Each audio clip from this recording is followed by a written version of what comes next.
Your dad is Santa Claus. Once that scene happened, I was like, oh yeah, I like him. He's willing to kill anybody. Friend, foe, grandma, auntie. She wanted her lick back.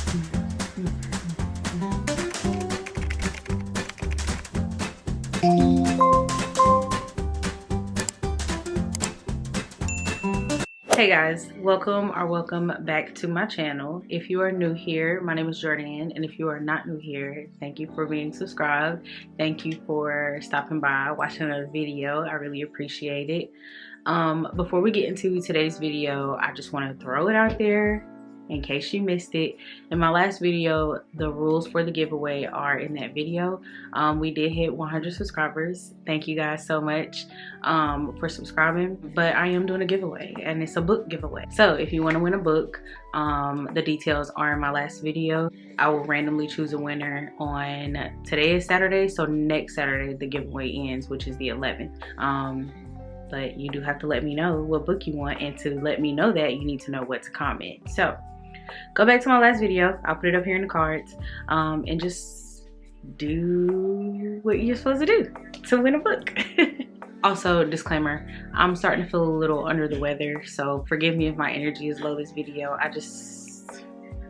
I'm trying to make it, y'all. Today's video is going to be a November and December reading wrap up. I'm not gonna hold y'all here long. We're not gonna make this intro long. We're gonna just get right into it. So starting with the books that I read in November, like I said, I only read 2 books in November because November was a very chaotic month. It was my birthday month. I also got engaged, so I really wasn't doing too much reading. First one was The Partner Plot by Kristina. The Partner Plot is the second book in the Green Sisters series. This book follows Violet. Yes, this book follows Violet Green. The first book followed Lily, the youngest sister, and her love interest Nick. This one follows Violet and her love interest Xavier. This one is more of like a second chance romance. They dated when they were in like middle school and high school. They graduated, dated a little bit in college. Things kind of fell apart with the distance and everything. Violet went on to become a celebrity stylist, and Xavier ended up moving back home and becoming a high school teacher. I can't remember what he taught, but he also was the coach for the basketball team. This is fake dating, well, fake marriage. Were they married? Yes, this was fake marriage. She actually has some issues in the first book, so I would say read the first book before you read this one, because even though they're interconnected standalones, you learn a lot about what she goes through before in her previous relationship before this one. So I would say read the neighbor favorite first, then come back to the partner plot. The characters are already familiar with one another, so it doesn't come off as like insta love, which I don't mind insta love, if I'm being completely honest, if it's done right. But it doesn't come off insta-lovey because they have a familiarity. You also do get flashbacks of them when they were younger, and like all the mischievous things. Like one thing they did, they got tattoos together, and I thought that was so cute because, for one, I think they were underage when they got the tattoos, but it was still so cute because it was like they got the smallest tattoos, but they meant so much. So I highly recommend this book. I gave this book 5 stars, just like I gave the first book 5 stars, because it was just the vibes, it was the feelings, and we love a good Black romance where the female main character is being loved and there's no trauma. And I'm so excited to read Iris's story and see how her and Angel unfold. But definitely recommend, 5 stars. Pick it up. So the second book I read in November, and honestly it was probably my favorite read of 2024, and I had a lot of good reads in 2024 in my opinion, but this takes the cake. It's my favorite read of 2024, and I'm pretty sure it's gonna be my favorite series of 2025 as well, but we'll see. I am speaking really soon. It's January. But Evan Winter's The Rage of Dragons, I read this at the end of November.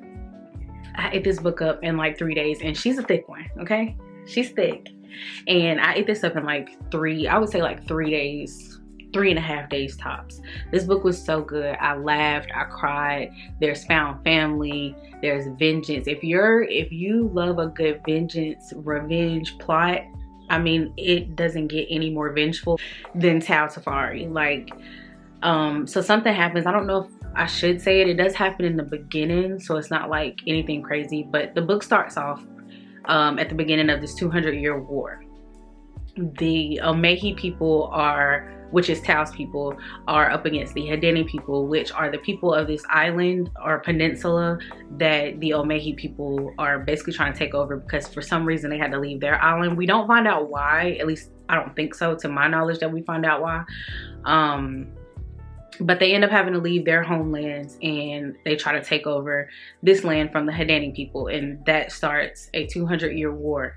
And so basically we start there with the queen of that time and her champion, and you know, they're fighting. You learn about all of the magic system is very complex in my opinion, but I guess that's what makes it an epic fantasy. You have nobles and you have lessers, and then you have drudges and everything in between.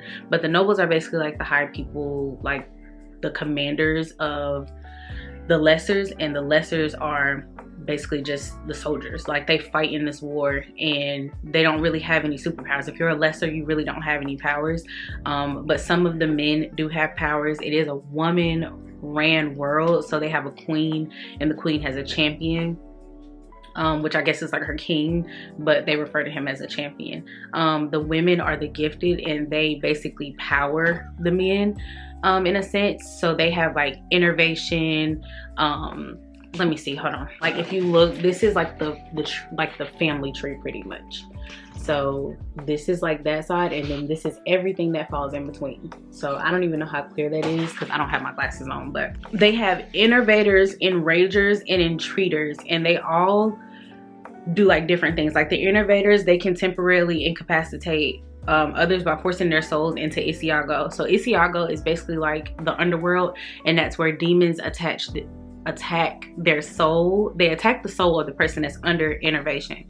And in the real world, it's like a couple seconds, but under innervation, it's like minutes. Like it's like a long time when they're under there. And it's like the demons attack their soul and they glow. So the gifted, the woman that's the gifted, she's cloaked, so they can't see her.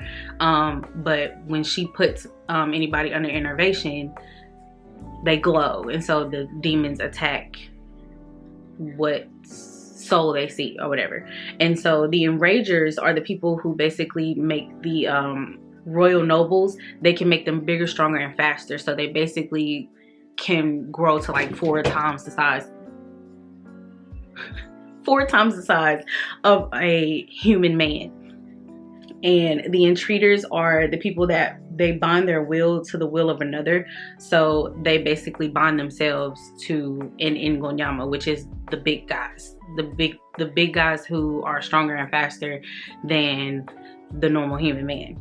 And so, like I say, it's a lot. It's a whole lot. And the glossary, you definitely are flipping back and forth between the glossary and the book. But I personally like that because I feel like it just makes it a whole world. And so I really enjoyed this. I gave this book 5 stars. Honestly, I gave it 6 stars. Like I said, this is my favorite read of 2024.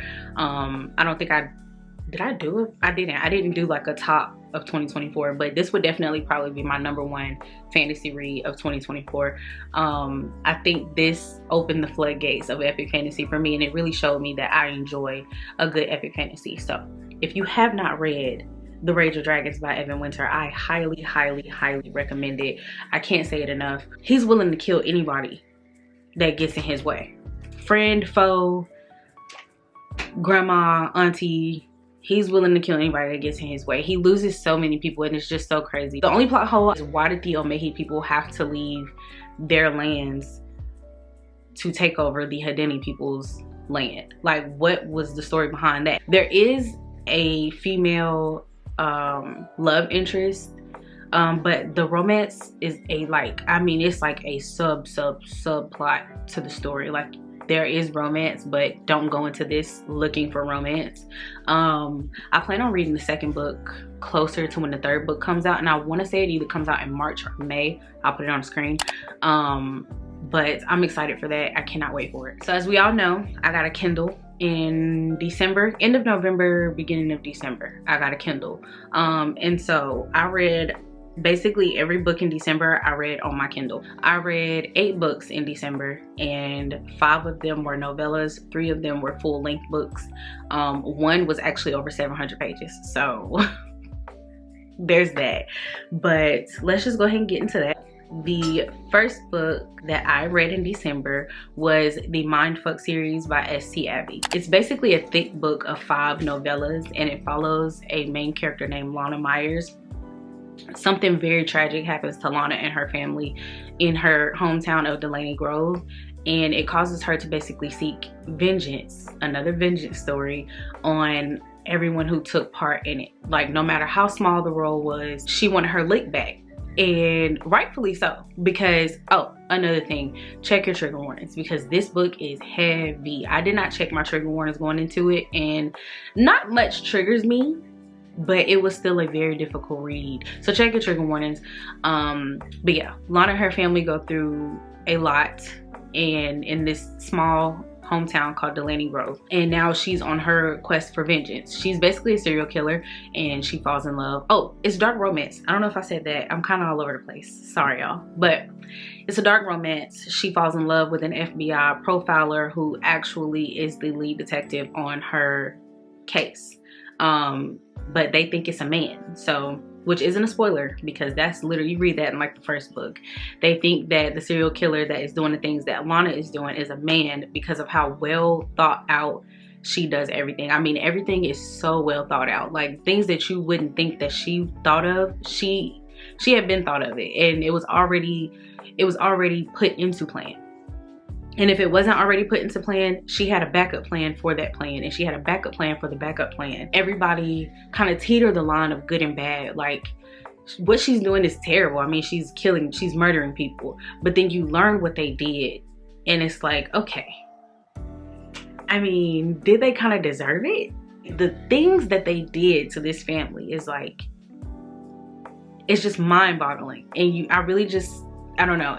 I think about this book every so often since I've read it, and it's just crazy to really think about how, you know, there's that strong, solid line between good and bad. We know that killing is wrong, but we also know that what these people did to her is even wrong, and the fact that nobody, you know, went to seek justice for this family, it's crazy. But yeah, really good book. I think I gave every book except for the first one 5 stars. The first one I gave 4 stars. Please check your trigger warnings. Do not go into that book blind. Like, check your trigger warnings. Then after that, I read Demon's Dream by Elle, Kayson. The book was really good. Demon's Dream basically technically it follows like 4 different characters, because it's like 2 different love stories in one, but the main love story is Demon and Dream.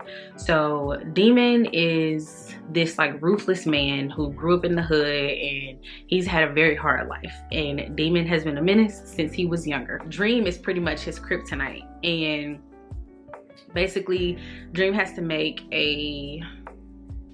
what's the word I'm looking for? She has to make a deal with this guy because her brother does something stupid. So she basically has to make a deal to cover for her brother. And the deal is that she has to basically have sex with this man's brother for, I think, 30 days they had to be together. And so in those 30 days they fall in love, obviously. And then we also get the other story, which is her sister. Her sister is in a marriage of convenience with another guy whose dad is like wealthy, and their dads basically put them together. And she ends up finding out that he cheated on her and actually walked in on it. Crazy enough, like the craziest thing in the world. Like, he's doing the craziest shit in the world. He tells him that she basically doesn't want to be with him anymore because that's disgusting. As she's crying about it one day at this restaurant, she runs into Smoke Salinas. That's his name, Smoke Salinas. Now, Smoke is my favorite character in this entire book. If Smoke has his own book, I want to read it. He just had like this really like, you just gotta read it. You gotta read it, because if you read it, you'll know. There's a wedding scene, and people talk about this. If you look up the reviews, people talk about it, you know, on Book Talk and all of that. But the wedding scene solidified it for me. Like, once that scene happened, I was like, oh yeah, I like him. He's also more relaxed as opposed to Demon. Demon was very like yanking a bitch up, grabbing her by her hair. Demon was very demonic, okay? Smoke was like, I don't know, compared to Demon, he was real gentle. But really good book. This is another one where I would say check your trigger warnings, because there are very hard topics that are discussed. The reason why Demon is the way he is because he's been through a lot of terrible things. So check your trigger warnings because it's heavy. Then after that, I read A Cruel Winter with You by Elle Hazelwood. This was a part of the Under the Mistletoe collection through Amazon, I believe. I read this, I gave it 4 stars. I thought it was really cute. I thought it was a good short story. I didn't really feel like it was Christmassy, if I'm being completely honest. It didn't really feel like festive, like Christmas. It wasn't giving Christmas vibes. It was just given that there's a snowstorm happening outside and she's stuck in this house with her best friend's younger brother and they like each other. That's pretty much all it was really given, but it was still cute. I gave it 4 stars, but honestly, I'd probably give it like 3.5 because it wasn't like memorable. Like, it was cute, it was sweet, you know, it had some spice in it, which we love a good spicy short story. But yeah, it wasn't really anything like to phone home about, but it was good and I do recommend it. Then I read Last Christmas by Queen T. I did not enjoy this book at all. I gave this book 1 star. This is the first and only book that I think I've ever given 1 star to. It was really confusing. The story starts off and you think that people know. Oh, I guess I should tell y'all what the book is about. So the book follows the main character. Her name is Ginger. She meets a guy named Holiday after her and her boyfriend break up. The story actually starts off with the text from the boyfriend that broke up with her, and she meets Holiday very soon after that. They hook up in a one-night stand, and from that one-night stand she gets pregnant. You learn all of that on the back, so that is not a spoiler. So then we jump, I guess, a year later. She's had the baby, she's still in school. Oh, she's a college kid, might I add, and coincidentally she ends up moving into, I guess, an off-campus apartment, and her roommate just so happens to be the male main character's younger sister. And from reading it, you would think that she knew about the baby because she called the baby her nephew. But then they go to the house and everybody's shocked to find out that he's the father. I don't know, it was really confusing. And the male main character was really, I did not like him. I did not like him at all. He was really like mean and just like, ew. I actually DNF'd this book at the 75% mark because I couldn't get through it. I looked up spoilers to see what happened at the end, and I'm so glad that I didn't finish it because the ending would have pissed me off. It wasn't giving Christmas. It wasn't giving Christmas at all. So then I read Effing Under the Mistletoe by BriAnn Danae. I gave this book 4 stars. Okay, so when you are writing a Christmas novella, this is what we want. Like, it was giving Christmas vibes. Like, she's going through this like situation with this guy and he's not really giving her effort. He also has a baby with somebody else who he had, I guess, while they were dealing with each other. I don't know if he necessarily cheated on her, but they were having their thing, and then he ended up getting somebody else pregnant, and he's flaking on her because he wants to spend time with the family and all this other stuff. And so her old fling, I don't know if they were a couple or not, but her old fling basically comes back in town. He plays for a Major League Baseball team now, and it's so good. It's spicy. Okay, them little, I think it was like only 60 something pages. Spicy. Okay, it was good spice though, because it was needed for the story. Like, it wasn't just out of the blue spice, you know. It went with the plot of the story. And so yeah, she runs into Ty, and Ty is all about that business. I want that, I need that, I gotta have that. Yeah, that he was on those types of vibes. I was here for it. It was a really good time. I really enjoyed it. It was giving Christmas because they were decorating the tree and wearing Christmas pajamas, and it was giving Christmas, you know what I'm saying? Like, there was drama, but it was Christmas, and I really enjoyed it. So I gave it 4 stars. Then I read Saint and Queen by Desiree. Desiree also goes by Granger, who wrote The Secrets. She wrote this book right here, The Secret World of Maggie Gray. And this one is so cute. It's like a Santa Claus retelling, and it's a lot, but they don't live in the North Pole. They live in a place called Crystal City, and it basically is just this world that appears between like buildings in the city that they live in. I think it's in Atlanta, and they go through like this brick wall, and it's like a skinny building, and they go through it, and it's like a whole world called Crystal City. And Santa Claus is not called Santa Claus. He's called Saint Charles, I think his name is. And anytime anybody steps up to be the next Santa Claus, they go by Saint and whatever their name is. So Keenan is basically destined to be the new Saint. Actually, we gotta rewind because I gotta take y'all back. So Saint Charles sneaks out of the Crystal City and he ends up cheating on his betrothed wife with a human. She ends up getting pregnant. They think the mom's crazy because she's telling the little girl, like, your dad's Santa Claus. Your dad is Santa Claus. And he's gonna come back for you. And they think she's crazy. And then her daughter grows up to think she's crazy. But then all this weird stuff starts to happen. Like a little elf appears at her door, delivered by Saint Keenan himself. But at that time, he's just an Amazon delivery driver, right? But he drops off the package and she opens it and she like, nah, you gotta take this back, Playboy. And he like, nope, can't do that because that's not my business. Like, I'm just a delivery driver. So he leaves. And then, you know, basically they end up running into each other again. But this time they run into each other and they're in Crystal City. And so they're basically telling them, like, look, to save the magic, y'all basically have to be together. Like, y'all gotta be together, y'all gotta be married. And that just is what it is. But she has all these unresolved issues with her dad because she still can't fathom the fact that her dad is Santa Claus, basically. But I love the twist on it, and I love how she basically makes it into like a story for our people. Our people being black people, people like me. It's just a really good read. It's a lot to explain, so I would just say read it. I definitely recommend it. It is a Christmas story and it's very Christmas themed, but I recommend it even outside of Christmas because that's how good it was. Like, I feel like the story was just good. It kind of had like a spooky feeling to it, or like an eerie feeling. I'll say eerie. It kind of had an eerie feeling to it, and the writing is a little, I don't really know how to describe it, but it's still a good read, and I definitely still recommend it. You could tell it's an indie author, and you could tell that it didn't go through like editing and like full-on publishing, but I still recommend it. Like, you can look past all of that. I promise you, the story is that good. Then one night randomly at work, I had the urge to listen to an audiobook. And the audiobook I decided to listen to was Lights Out by Navessa Allen. 4 stars, a good book. The plot was good. It was spicy it was spicy as hell. But the reason why I decided to listen to that audiobook is because I was on TikTok one day, and I don't know if anybody's ever saw, I don't even know his handle. I didn't like it. I watched it. I kept scrolling. But the guy, he's really built well. He's built nicely, and he wears a ghost face mask. And everybody was in the comments was like, it's giving Lights Out. It's giving such and such from Lights Out, and da-da-da-da. And I'm like, oh, I mean, I want to know why it's giving that.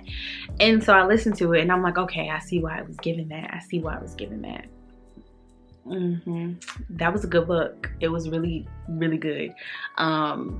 Spice meters off the chart, 5 peppers. If we're being completely honest, that's probably, it's a spicy book. It's not the spiciest book I've read, but it's up there. But I thought it was a good book. It was funny. Definitely teetered the line of what's okay and what's not, because the male main character is pretty much stalking the female main character. And yeah, and it's just funny to see how social media is reacting to it, because he does something and people kind of piece together that she's the girl that he's making TikToks, and he's like, oh, when she breaks your heart, and he's like listening to sad music with his ghost face mask on and no shirt, and all the girls are in the comments like, I'll never hurt you and blah blah blah blah. So then she leaves a comment like, when he messes up or something like that, like she said something like that, and then everybody's like, oh, so he's talking about you. And so now she's gaining a bunch of followers, and it's just crazy to see how social media like plays out in the story. A lot happens in that book. Like, the plot twists were like random. The audio was really good. The voice actors did a great job. She does have 2 different voice actors. She has a female and a male, and they do the voices for, you know, their respective chapters. And I thought it was really good. I definitely recommend it.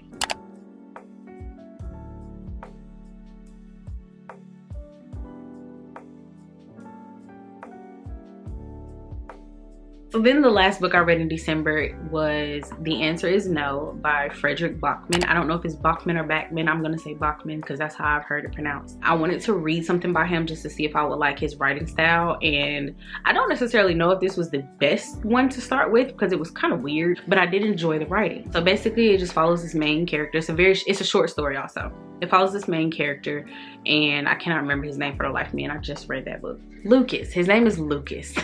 It follows the main character, Lucas, and Lucas is a guy who just doesn't like people. He doesn't like to be bothered by people. He just likes to live in his own world. He plays video games and he likes pad thai, and he doesn't care. He doesn't want to get to know his neighbors. He doesn't want any of that. He doesn't want people to talk to him on the street. He doesn't care for small talk, none of that.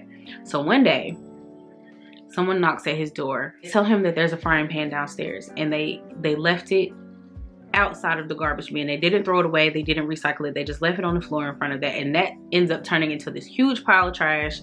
And I don't know, I was confused reading it, and I'm still slightly confused after reading it, but I gave it 3 stars because it was still good. Like, it was still, the parts that I did grasp, it was still good, and it was funny, and I was entertained. I'm gonna read y'all the little synopsis just because I don't personally feel like I can explain to y'all what this book is about. In a hilarious short story from New York Times bestselling author Fredrik Backman, the absurdities of modern life cause one man's solitary world to spin suddenly and comically out of control. Lucas knows the perfect night entails just 3 things: video games, wine, and pad thai. Peanuts are a must. Other people, not so much. Why complicate things when he's happy alone? Then one day, the apartment board, a vexing trio of authority, rings his doorbell, and Lucas's solitude takes a startling hike. They demand to see his frying pan. Someone left one next to the recycling room overnight, and instead of removing the errant object as Lucas suggests, they insist on finding the guilty party. But their plan backfires colossally. Told in Fredrik Backman's singular witty style with sharply drawn characters and relatable antics, The Answer Is No is a laugh-out-loud portrait of a man struggling to keep to himself in a world that won't leave him alone. He just wants to be left alone with his video games and his pad thai, and that's it. And they continuously bother him. From the moment they knock on his door about that frying pan, they never leave him alone. It's a lot going on, but I recommend it. I thought it was really cute. I thought it was funny. I can see why people do like his writing style because it was witty and it was funny. So recommend it. All right, you guys, so that is it for today's video. I'm sorry if it was all over the place. Don't forget to enter the giveaway. The giveaway closes on January 11th. All you have to do is click back to my last video. I'll put it in the cards again. Follow the directions, enter the giveaway, and I will be choosing a winner on January 11th. So don't miss out. I mean, there will be plenty more giveaways to come, I promise. But being that it's the first giveaway, it's a little bit more special. It's a little bit more sentimental. So go ahead, enter the giveaway, and that's it. That's all I got for y'all. Those are all the books I read in November, December. Yeah. Thank you guys for watching. Don't forget to like, comment, and subscribe. All those good old YouTube things that we do here. And I will see you guys in my next upload. Bye, guys.